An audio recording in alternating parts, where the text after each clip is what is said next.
Are you an early childhood educator who is working in early childhood service or family daycare in Australia?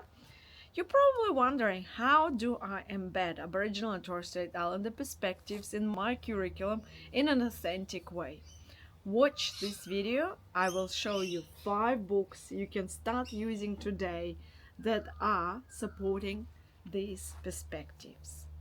I will show 5 books of my choice that are trialed and used in early childhood centers across Victoria, Australia, and they are written by either Aboriginal authors or related to the dreaming, which is an authentic embodiment of the oral storytelling. The Frog Who Caused a Flood. Why this book? Because it is based on a dreaming story. This story is about a frog who was a bit greedy and drank all the water from the billabong. While it is not written by an Aboriginal author, Aboriginal person, or artist, the story is suitable for children and it is suitable in supporting embedded Aboriginal and Torres Strait Islander perspectives. It will be suitable for Victoria, and this could be also a great start of discussions about water cycle and water country and how we are dependent on water and about interdependence of all the animals and insects, country and water. The second book is called Bush Tracks.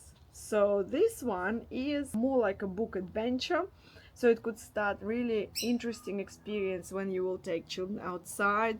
You can set up provocation with sand talk and sand symbols. This book is written by Rose Moriarty, the author who is Aboriginal and founder of Indie Early Learning Program.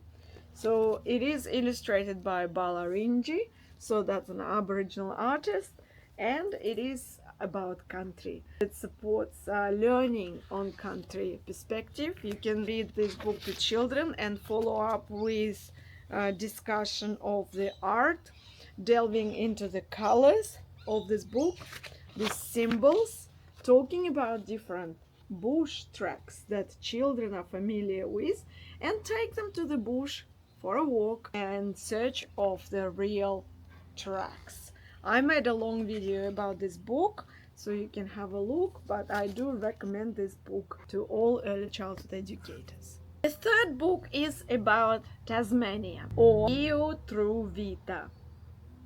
I am personally from Melbourne, Nam, but this book is celebrating the beauty of the wilderness of Tasmania as country. We love country, and you can talk to children about the different animals like cockatoo, black cockatoo. We also see the acknowledgement here. This is something that you can embed in your program.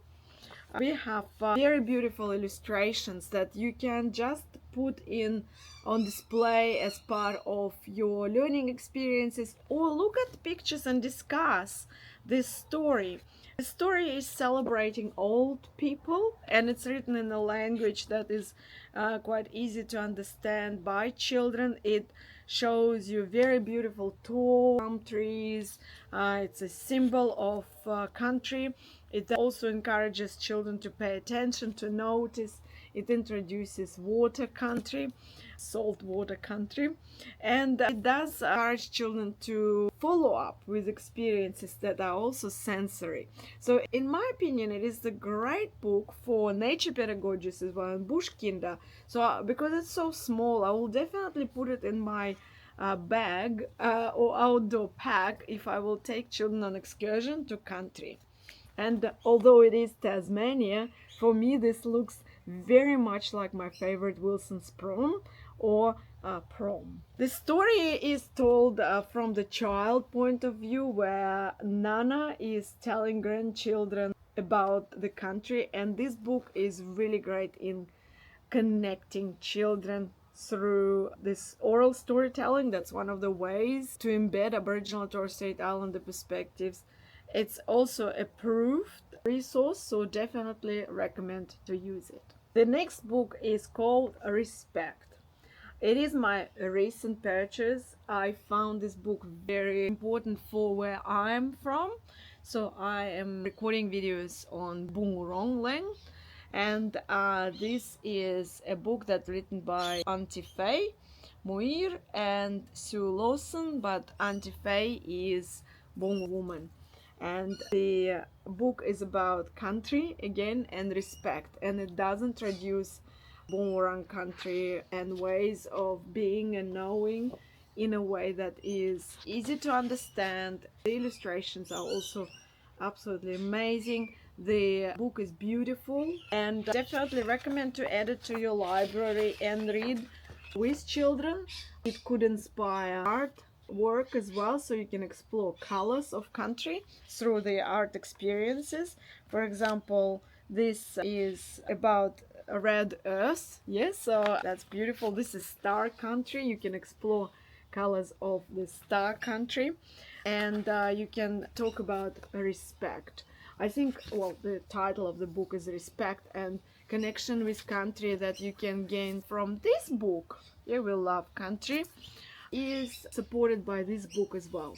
It talks about looking after country, respect for stories that shimmer through tall grass, for songs that soar over mountain tops.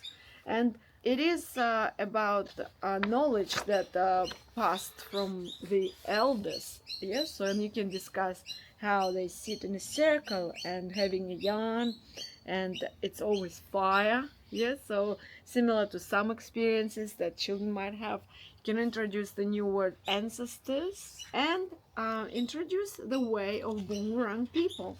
I think it's a lot to look at in terms of details. Recently, I have seen the real sea eagle, which is part of Bungarang country. I've seen it at Balnaring Beach, and it was quite a sight. So I made a video, and it's beautiful. You also can find leaves with children, real leaves, and on this book, and talk about the patterns and talk about the importance of red gum for Bungarang people. So definitely recommend this book, Respect. You can get it for your library. And the final book is not from the place where I am on recording this video. It is from one of the most beautiful places in Australia where I would love to go. Walking with the Seasons in Kakadu. So National Park Kakadu.